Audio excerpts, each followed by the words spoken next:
Hi everyone, एजी point में आप सभी का स्वागत है। तो आज हम लोग जो है साइंस के अगले टर्म्स को सीखने वाले हैं और आज हमारा जो टॉपिक है वह है लेंस, यानी लेंस के बारे में जानेंगे। लेंस जो है उसका हिंदी ताल होता है और लेंस से संबंधित जो क्वेश्चन किए जाते हैं डायरेक्ट हम क्वेश्चनों की तरफ चलते हैं, यानी उसके डिफरेंसेज, यानी कि लेंस जो दो प्रकार का होता है उसके बारे में अध्ययन करेंगे। ठीक है, तो चलिए, लेंस जो होता है वह दो प्रकार का होता है। लेंस क्या होता है? लेंस। लेंस का हिंदी भी, लेंस का एक अन्य नाम ताल भी होता है। क्या होता है? ताल। यह दो प्रकार का होता है, एक होता है अवतल और दूसरा होता है उत्तल लेंस। क्या होता है? एक होता है अवतल लेंस और दूसरा होता है उत्तल लेंस। क्या होता है? उत्तल लेंस।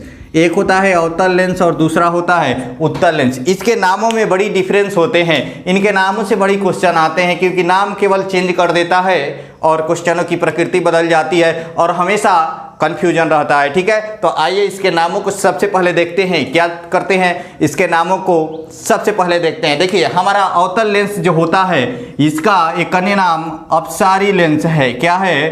अपसारी लेंस। इसी का नाम है अपसारी लेंस। ठीक है, और इसका जो है उत्तल लेंस का एक अन्य नाम है अभिसारी लेंस। क्या नाम है?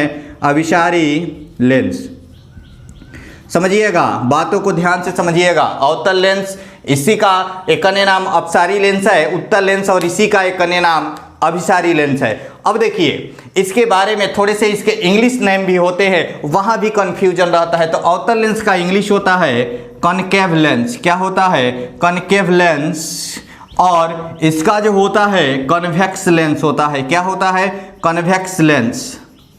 कन्वेक्स लेंस होता है। अब देखिए, इसकी आकृतियों से संबंधित भी क्वेश्चन किए जाते हैं कि कौन ऐसा लेंस है जो बीच में दबा हुआ होता है, यानी जिसकी सतह क्या होती है? दबी हुई होती है, या कौन ऐसा लेंस है जिसकी सतह उठी हुई होती है। तो आइए उससे संबंधित हम क्वेश्चन को देखते हैं। ठीक है, देखिए, अवतल लेंस जो होता है इसका फिगर ऐसे होता है। ठीक है, ऐसे होता है अवतल लेंस की। ठीक है, और जो हमारा उत्तल लेंस होता है इसका फिगर कुछ इस प्रकार का होता है। ठीक है, इसका फिगर किस प्रकार का होता है? इस प्रकार का होता है। यानी हमारी अवतल लेंस क्या होता है? यह बीच में धंसा हुआ होता है। क्या होता है? बीच में धंसा हुआ होता है। कौन? अवतल लेंस जो है वह बीच में धंसा हुआ होता है और हमारा जो उत्तल लेंस है यह बीच में उठा हुआ होता है। क्या होता है?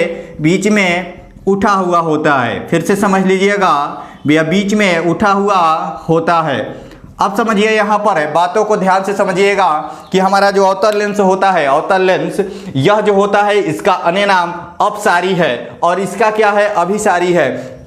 अब देखिए, हमारा जो अवतल लेंस जो होता है यह किरणों को अपसरित करता है। किरणों को क्या करता है? अपसरित करता है, इसलिए इसे क्या कहते हैं? अपसारी लेंस कहते हैं। और यह किरणों को, उत्तल लेंस जो है यह किरणों को अभिसरित करता है, इसलिए इसे अभिसारी लेंस के नाम से जाना जाता है। और भी इससे प्रमुख तथ्य जो होते हैं कि अवतल लेंस की जो फोकस दूरी होती है, अवतल लेंस की फोकस दूरी निगेटिव होती है। क्या होती है? निगेटिव होती है। अब फोकस दूरी निगेटिव होगी तो इससे संबंधित कुछ अन्य तथ्य भी निकलेंगे, यानी जब इसकी फोकस दूरी निगेटिव है तो इसकी क्षमता भी क्या हो जाएगी? निगेटिव हो जाएगी। अब देखिए, उत्तल लेंस की हमारी जो फोकस दूरी होती है वह पॉजिटिव होती है। उत्तल लेंस की फोकस दूरी क्या होती है? पॉजिटिव होती है। अब यहाँ पर एक बात को ध्यान में रखिएगा कि अवतल लेंस जो होता है, अवतल लेंस में सभी प्रकार के प्रतिबिंब नहीं बनते हैं। अवतल लेंस में सभी प्रकार के प्रतिबिंब नहीं बनते हैं, जबकि उत्तल लेंस में क्या होते हैं? सभी प्रकार के प्रतिबिंब बनते हैं। क्या बनते हैं? सभी प्रकार के प्रतिबिंब। यानी इसमें जो प्रतिबिंब बनते हैं, प्रतिबिंबों की प्रकृति क्या होती है कि इसमें जो प्रतिबिंब बनते हैं वह सभी प्रकार के होते हैं। यानी इसमें बनने वाले प्रतिबिंबों की प्रकृति क्या होती है? सभी प्रकार। और सभी प्रकार का मतलब क्या हो गया कि जो यहाँ प्रतिबिंब बनते हैं वह बड़ा होते हैं, वो देखिए वास्तविक होते हैं, उल्टा होते हैं। ठीक है, वास्तविक जब भी प्रतिबिंब बनेगा तो उसकी प्रकृति होगी कि वह उल्टा है। आभासी जब भी बनेगा तो उसकी प्रकृति होती है कि वह सीधा है। ठीक है, इसमें वास्तविक भी बनेगा, आभासी भी बनेगा, वस्तु से छोटा भी बनेगा, वस्तु से बड़ा भी बनेगा, वस्तु के बराबर भी बनेगा।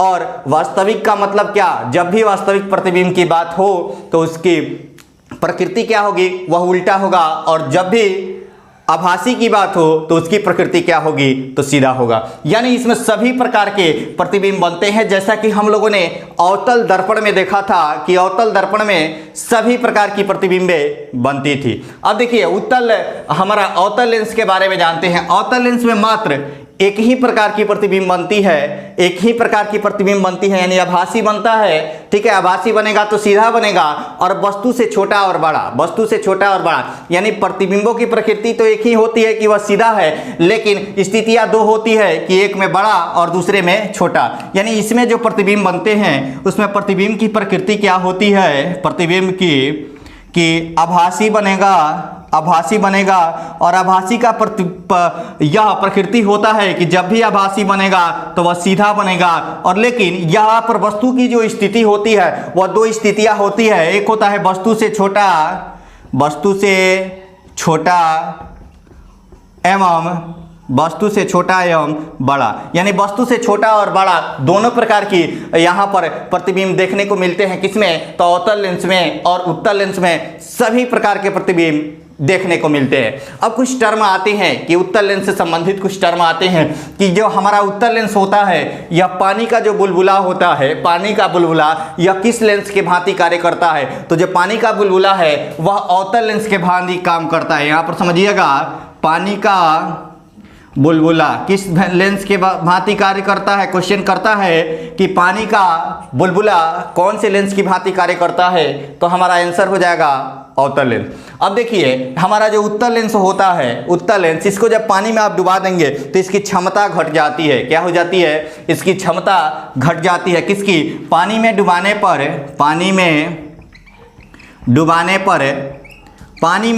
पर इसकी क्षमता कम हो जाती है। किसकी क्षमता कम हो जाती है, किसकी कम हो जाती है, तो उत्तल लेंस की क्षमता कम हो जाती है। थोड़ा बड़ा लिख देते हैं, पानी में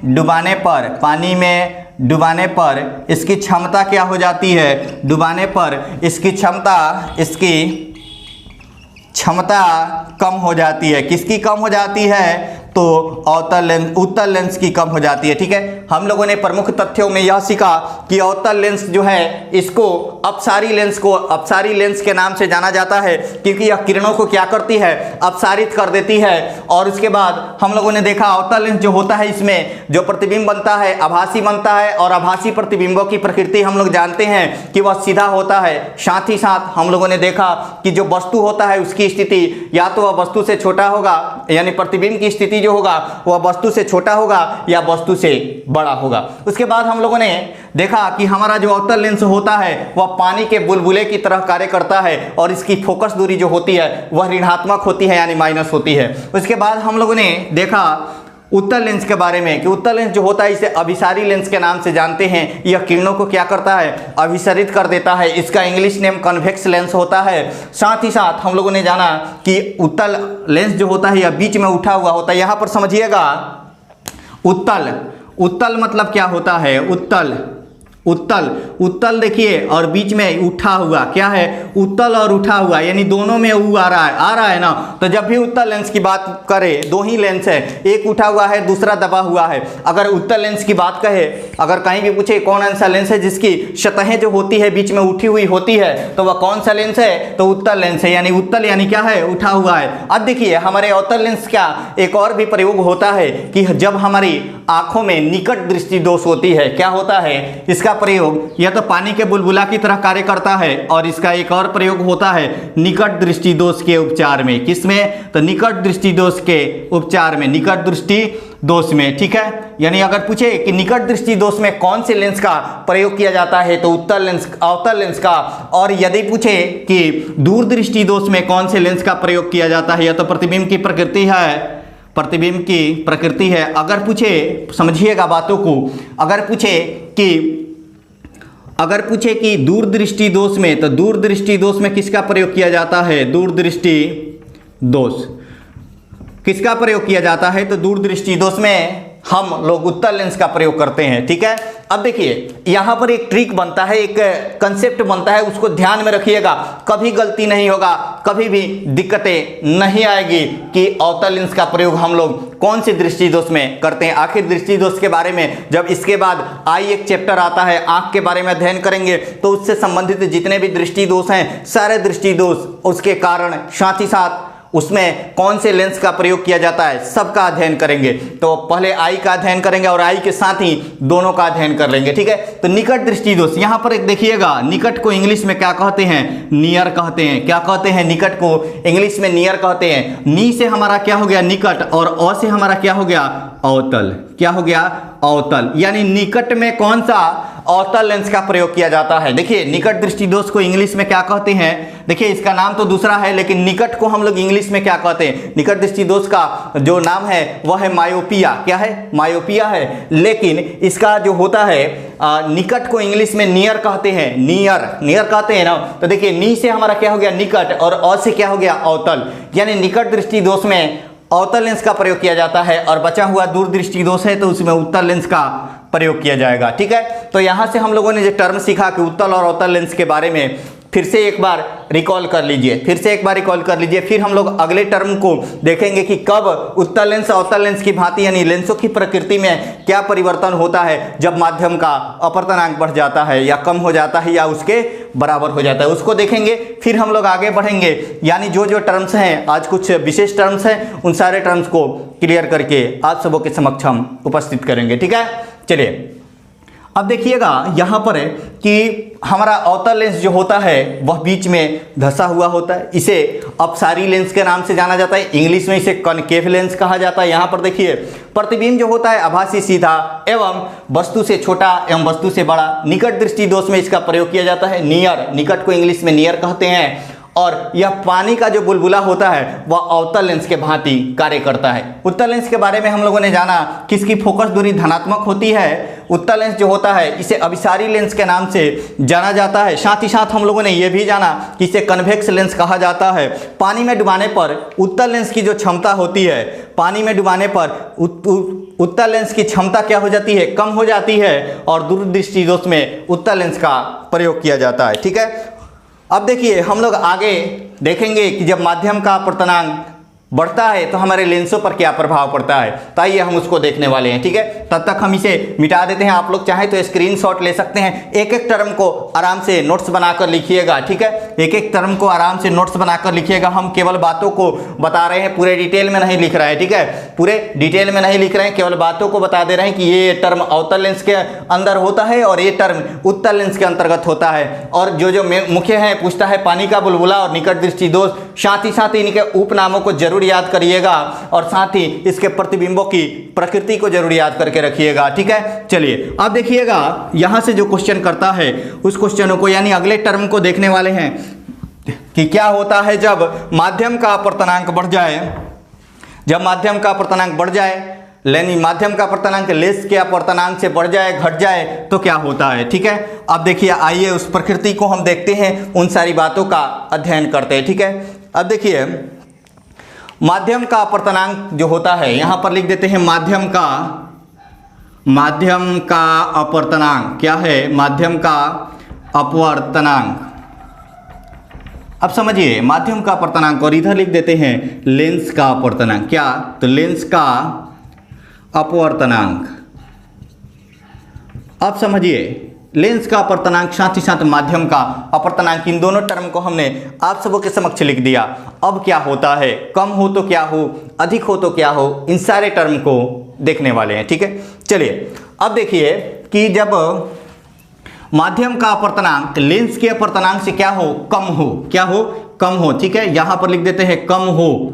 कम हो तो क्या होता है, लेंस की फोकस दूरी बढ़ जाती है। क्या होता है, लेंस की, देखिए जब माध्यम का अपवर्तनांक लेंस के अपवर्तनांक से क्या हो, कम हो तो क्या होगा, लेंस की फोकस दूरी बढ़ जाएगी, फोकस दूरी, ठीक है, फोकस दूरी बढ़ जाएगी, ठीक है। फोकस दूरी क्या हो जाएगा, बढ़ जाएगी, समझिए यहाँ पर फोकस दूरी बढ़ जाएगी, लेकिन प्रकृति में कोई परिवर्तन नहीं होगा। यानी लेंस की जो प्रकृति है, उत्तल है तो उत्तल ही रहेगा, अवतल है तो अवतल ही रहेगा, यानी इसकी प्रकृति में कोई परिवर्तन नहीं होगा। और प्रकृति में कोई परिवर्तन नहीं होता, ठीक है, प्रकृति में कोई परिवर्तन नहीं होता है, ठीक है, प्रकृति में कोई परिवर्तन नहीं होगा। समझिए यहाँ पर लेंस जो है, अगर माध्यम का अपवर्तनांक लेंस के अपवर्तनांक से कम हो तो लेंस की प्रकृति बढ़ जाएगी, साथ ही लेंस की फोकस दूरी बढ़ जाएगी, साथ ही इसकी प्रकृति में कोई परिवर्तन नहीं होगा। अब देखिए माध्यम का अपवर्तनांक जब लेंस के अपवर्तनांक के बराबर हो, या तो हो गया कम, दूसरा क्या हो जाएगा बराबर हो तो कोई परिवर्तन नहीं होता है, कोई परिवर्तन नहीं होता है, ठीक है। यानी लेंस की प्रकृति क्या होगी, यहाँ पर लिख दे रहे हैं कोई परिवर्तन नहीं, ठीक है, कोई परिवर्तन नहीं। अब देखिए अगले टर्म को देखते हैं। अगला जो हमारा टर्म है कि अगर लेंस की प्रकृति जो है वह माध्यम का अपवर्तनांक अगर बढ़ जाए, क्या हो जाए, बढ़ जाए तो क्या होगा, बढ़ जाएगा तो क्या होगा कि जो है लेंसों की प्रकृति बदल जाएगी, यानी उत्तल लेंस जो है अवतल लेंस की भांति और अवतल लेंस उत्तल लेंस की भांति कार्य करने लगेगा। यानी क्या हो जाएगा, लेंस की प्रकृति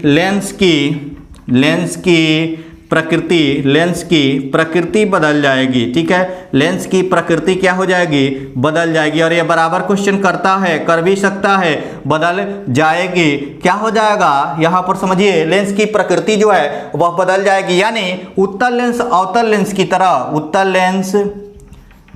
लेंस अवतल लेंस की तरह, और अवतल लेंस जो रहेगा माने जो लेंस रहेगा उसके अपोजिट काम करने लगेगा, उत्तल लेंस अवतल लेंस की तरह, ठीक है, अवतल लेंस की तरह, यह नहीं है। उसके बाद अगर यहाँ पर उत्तल लेंस है तो अवतल लेंस की तरह, अगर अवतल लेंस रहता तो वह क्या करता, उत्तल लेंस की भांति कार्य करने लगता है। तो क्वेश्चन करता है क्या होता है जब उत्तल लेंस अवतल लेंस की तरह कार्य करने लगता है, तो होगा क्या कि जब माध्यम की प्रकृति बदल जाएगी तो हमारे लेंस, अगर माध्यम का अपवर्तनांक लेंस के अपवर्तनांक से अधिक हो जाएगा तो हमारे लेंस की प्रकृति भी क्या हो जाएगी, बदल जाएगी। तो इन्हीं सारे टर्म को हम लोग देख रहे हैं, यानी एक एक करके सारे टर्म को क्लियर करेंगे। आज जितने भी बचे हुए टर्म हैं सबको आप सभी के समक्ष उपस्थित करने का कि जब माध्यम का अपवर्तनांक लेंस के अपवर्तनांक से कम हो तो उसके प्रकृति में कोई चेंज नहीं होगा, लेकिन उसकी फोकस दूरी जो है बढ़ जाएगी, जितनी फोकस दूरी थी उतनी इसे बढ़ जाएगी। साथ ही माध्यम का अपवर्तनांक लेंस के अपवर्तनांक के बराबर हो तो कोई परिवर्तन नहीं होता है। यदि माध्यम का अपवर्तनांक बढ़ जाए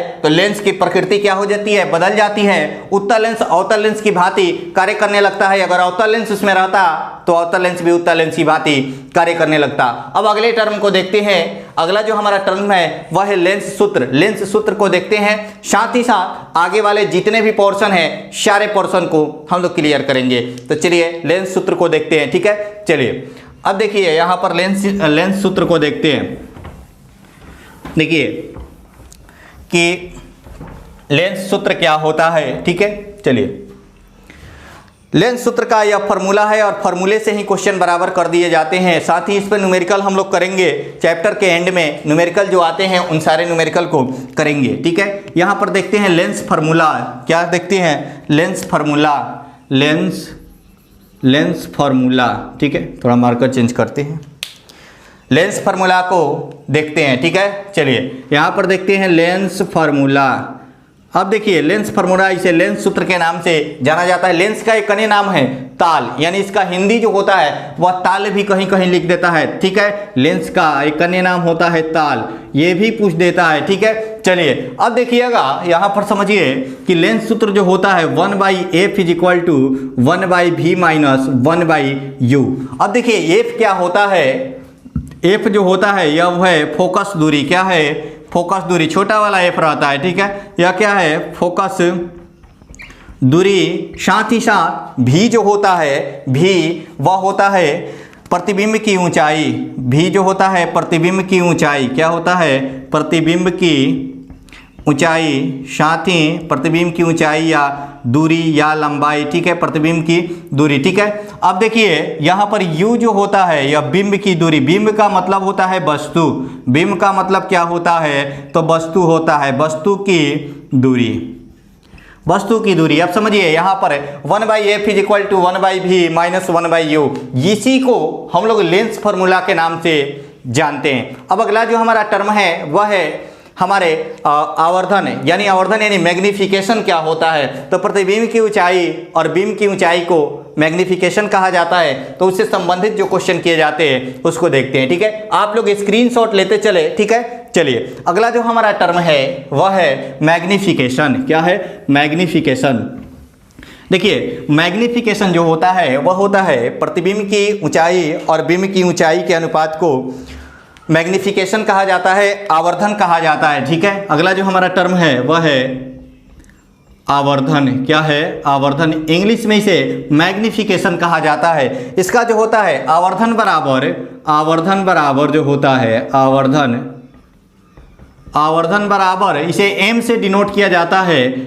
आवर्धन बराबर प्रतिबिंब की ऊंचाई या लंबाई। ठीक है, प्रतिबिंब की ऊंचाई या लंबाई बटा बिंब की ऊंचाई या लंबाई। ठीक है, इसे v से डिनोट किया जाएगा और इसे u से और इसे m से डिनोट किया जाता है, यानी m बराबर v/u होता है। यानी प्रतिबिंब की ऊंचाई और बिंब की ऊंचाई के अनुपात को आवर्धन यानी मैग्निफिकेशन कहा जाता है। और यहाँ से जो क्वेश्चन किए जाते हैं उसका मुख्य पॉइंट यह है कि हमारे जो आभासी प्रतिबिंब होते हैं उसके आवर्धन जो होते हैं, हमारे आभासी प्रतिबिंब के आवर्धन पॉजिटिव आते हैं और जो हमारे वास्तविक प्रतिबिंब होते हैं उसके आवर्धन पॉजिटिव नहीं निगेटिव आते हैं। ठीक है, चलिए तो यहाँ से इसका नोट पॉइंट जो होता है वह होता है कि आभासी प्रतिबिंब, आभासी का मतलब क्या हो गया, उसकी प्रकृति सीधी होगी। आभासी प्रतिबिंब का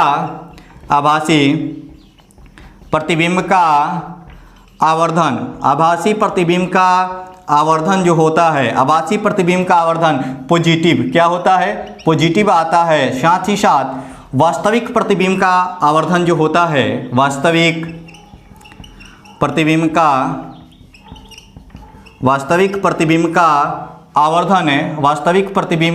आवर्धन निगेटिव होता है। क्या होता है? वास्तविक प्रतिबिंब का आवर्धन निगेटिव यानी क्या हो गया, ऋणात्मक होता है। ठीक है, ऋणात्मक। और इसका पॉजिटिव का मतलब क्या हो गया, धनात्मक होता है। ठीक है, पॉजिटिव का मतलब क्या हो गया, धनात्मक होता है। मेडिकल साइंस में पॉजिटिव का मतलब क्या होता है, यानी आपको डिजीज हो गया है, वो अब बीमारी हो गई है, पॉजिटिव का मतलब। ठीक है, ऐसे और निगेटिव है तो इसका मतलब कि आपको वह बीमारी नहीं है, लेकिन सामान्य रूप से निगेटिव यानी बैक के रूप में आप जा रहे हैं, पॉजिटिव नहीं हो रहे हैं। ठीक है, इसका जो होता है आभासी प्रतिबिंब का आवर्धन पॉजिटिव, वास्तविक तथा यहाँ पर तथा है। ठीक है, कॉमा कर देते हैं, कॉमा वास्तविक प्रतिबिंब का आवर्धन जो होता है निगेटिव ऋणात्मक होता है। क्या होता है? ऋणात्मक होता है। फिर से समझिएगा, प्रतिबिंब की ऊंचाई और बिंब की ऊंचाई के अनुपात को आवर्धन कहा जाता है। साथ ही आवर्धन को v/u से डिनोट किया जाता है। यह जो होता है आभासी प्रतिबिंब के लिए आवर्धन जो होता है सीधा होता है और वास्तविक प्रतिबिंब के लिए आवर्धन जो होता है वह निगेटिव होता है, ऋणात्मक होता है। देखिए एक क्वेश्चन बराबर करता है कि अगर प्रतिबिंब आभासी है तो उसकी प्रकृति कैसी होगी। तो हमने बताया था अभी कि आभासी होगा तो उसका प्रकृति जो होगा वह सीधा बनेगा, हमेशा सीधा बनेगा। वस्तु से छोटा बड़ा यह डिपेंड नहीं करता, वस्तु से छोटा भी हो सकता है, बड़ा भी हो सकता है। साथ ही साथ अगर वास्तविक होगा तो हमेशा क्या होगा, वह उल्टा ही बनेगा। क्या बनेगा? उल्टा ही बनेगा। और यह क्वेश्चन करता है कि अगर आभासी है प्रतिबिंबों की स्थिति, तो अगर प्रतिबिंब आभासी है तो उसकी प्रकृति क्या होगी, तो वह सीधा बनेगा। यह डिपेंड नहीं करता। देखिए आभासी है तो वह सीधा है, आभासी है तो इसका मतलब कंफर्म रहिएगा कि वह सीधा है, वास्तविक है तो इसका मतलब वह क्या है, तो उल्टा है। अब अगले टर्म को हम लोग सीखने वाले हैं जिसका नाम है क्षमता, पावर। लेंस की पावर को सीखेंगे और उसके बाद अगले टर्म में अगली क्लासेज में हम लोग सीखेंगे कि आई क्या होता है। ठीक है, आई के बारे में जानेंगे, आई के सचित्र वर्णन करेंगे हम लोग, साथ ही उसके दृष्टि दोष हैं उन सभी का अध्ययन करेंगे। ठीक है, चलिए अब देखिएगा, यहाँ से समझिए कि जो हमारी अगला टर्म है वह है लेंस की क्षमता। क्या है? लेंस की क्षमता, लेंस की क्षमता, लेंस की क्षमता। ठीक है, समझिए थोड़े से, हेलो, हाँ, लेंस की क्षमता को समझिएगा। देखिए यहाँ पर होता क्या है, यहाँ पर लेंस की क्षमता, थोड़े से मार्कर की जो है इनकी प्रॉब्लम्स है, ठीक है। चलिए लेंस की क्षमता, यहाँ पर देखिए पावर ऑफ लेंस यानी लेंस की क्षमता क्या है, यहाँ से जो क्वेश्चन किए जाते हैं उसको समझिएगा।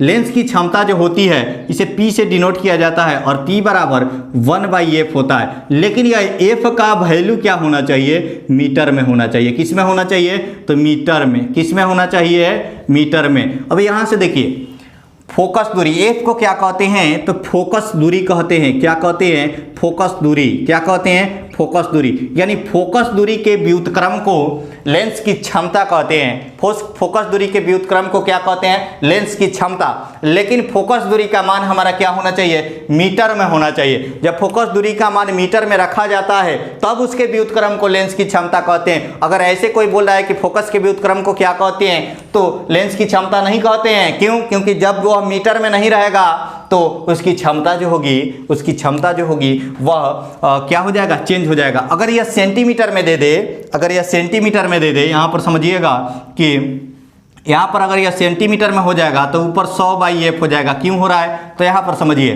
देखिए यह हो गया 1/f, और यहाँ पर समझिए कि जब भी मीटर को सेंटीमीटर में बदला जाता है, जब भी मीटर को सेंटीमीटर में बदला जाएगा तो उससे क्या किया जाएगा, डिवाइड किया जाएगा। और डिवाइड करने के पश्चात नीचे वाली संख्याएं ऊपर चली जाएगी, ठीक है। नीचे वाली संख्याएं क्या होंगी, वह ऊपर चली जाएंगी और इस प्रकार हमारा क्या हो जाएगा, 100 यहाँ पर क्या आ जाएगा, 100/f हो जाएगा। कब, जब यह क्या हो, सेंटीमीटर में हो, फोकस क्या हो, सेंटीमीटर में हो, ठीक है, सेंटीमीटर के लिए। अब समझिए यहाँ पर जो क्वेश्चन करते हैं उन क्वेश्चनों को देखते हैं कि फोकस दूरी के व्युत्क्रम को, फोकस दूरी के व्युत्क्रम यानी जब फोकस दूरी का व्युत्क्रम मीटर में रखा जाता है तो उसके व्युत्क्रम को क्या कहते हैं, लेंस की क्षमता कहते हैं। जब सेंटीमीटर में हो तो 100/f हो जाएगा। अब समझिए यहाँ पर कि लेंस की फोकस दूरी का SI मात्रक, बराबर क्वेश्चन करता है कि SI जो मात्रक होता है इसका, SI मात्रक उसे डायोप्टर, क्या होता है, डायोप्टर, ठीक है, डायोप्टर, या कहीं कहीं डायोप्टर भी लिखता है, डायोप्टर, ठीक है, डायोप्टर। इसे D से, कैपिटल D से डिनोट किया जाता है। SI मात्रक क्या होता है, डायोप्टर होता है। अब देखिए यह जो मीटर में है तो 1/m हुआ, 1/m हुआ यानी प्रति मीटर हो गया, मीटर के पावर -1, यानी इस डायोप्टर को क्या कहा जाता है, प्रति मीटर कहा जाता है। क्या कहा जाता है, प्रति मीटर, यानी प्रति मीटर को क्या कहा जाता है, डायोप्टर, या डायोप्टर को क्या कहा जाता है, प्रति मीटर। तो यहाँ से जो क्वेश्चन पूछने की प्रकृति होती है वह होता है कि जब प्रति मीटर को क्या कहा जाता है, तो प्रति मीटर को क्या कहा जाता है, तो वह डायोप्टर कहा जाता है। क्या कहा जाता है, डायोप्टर कहा जाता है। अब समझिए बातों को यहाँ पर समझिएगा कि लेंस की क्षमता से और भी क्वेश्चन किए जाते हैं कि अवतल लेंस की क्षमता क्या होती है, साथ ही साथ उत्तल लेंस की क्षमता क्या होती है। देखिए अवतल लेंस की जो क्षमता होती है, अवतल लेंस की क्षमता, अवतल लेंस की क्षमता निगेटिव होती है। अवतल लेंस की क्षमता क्या होता है, वह ऋणात्मक होता है, निगेटिव होता है, ऋणात्मक, ठीक है। तथा उत्तल लेंस की जो क्षमता होता है, उत्तल लेंस की जो क्षमता होती है, ठीक है, चलिए यहाँ समझिएगा, उत्तल लेंस की जो क्षमता होती है, उत्तल लेंस की क्षमता जो होता है, उत्तल लेंस की क्षमता यह धनात्मक होता है। क्या होता है, धनात्मक होता है।